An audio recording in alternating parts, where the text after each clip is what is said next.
would you give up your life for?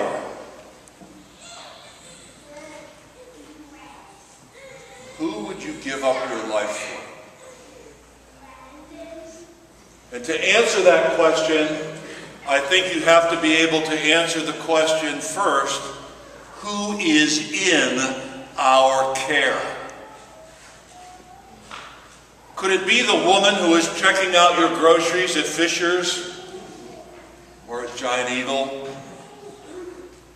Is it your mother-in-law or a former son-in-law who has custody of your children?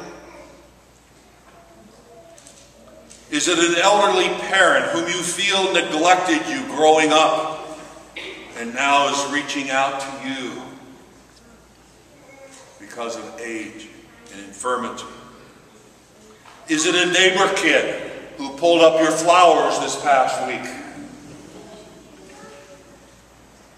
Is it the little kid sitting behind you today kicking the pew? Could it be a husband or a wife who somehow just does not seem adequate, does not seem to meet all of your expectations, all of your hopes and all the dreams that you had when you first walked down that aisle? Could it be a son or a daughter who somehow disappointed you with the choices that they made, the decisions they made, and somehow just didn't fit in to your mindset? Jesus is called the Good Shepherd today. And the reason he's called the Good Shepherd is because he's the symbol of what we are called to be as church. What all of us are called to be as church. Jesus taught us how to break down that divinity barrier or that divinity wall that separates us from God and our humanity. That somehow put a division there, a strain. And Jesus says, no, we're all within God's care and God's heart and God's love. And this is where we all belong. And that each and every one of us are counted. Each and every one of us, even the least, is counted among the Lord's sheep, of those whom he cares for. Those who he would give up his life for.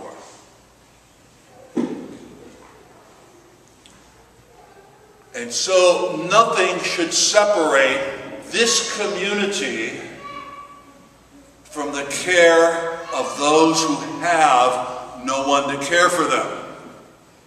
No, this community should never be separated among itself because we're called to be one. As St. Paul said in the second reading, there's no longer two, but one person, one body.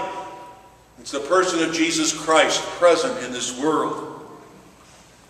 And so we need to reach out to all of those who either because they themselves do not believe they're worthy, and there's a lot of people that don't believe they're worthy of God's care, don't they? It's many of us. How many times have we gone through our lives thinking we're just not worthy of God's care? We just haven't lived up to God's expectations. It's not the way God thinks. It's the way we think. Or how about all those that we don't believe can be worthy of God's love?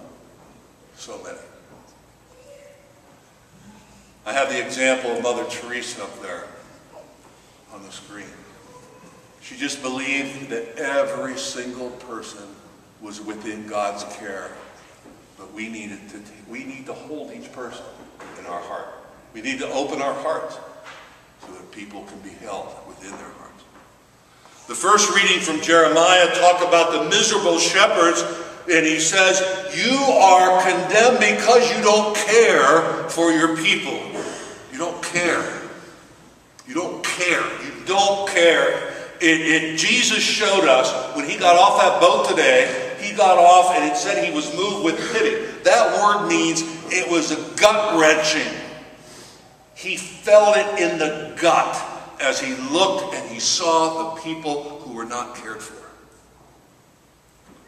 Even from the cross, he was able to look down at all those gathered and have pity and love and care and forgiveness. So who will you give up your life for? Who this week will you meet or see that should be in your care, or that God has placed in your care, and maybe you don't even know it?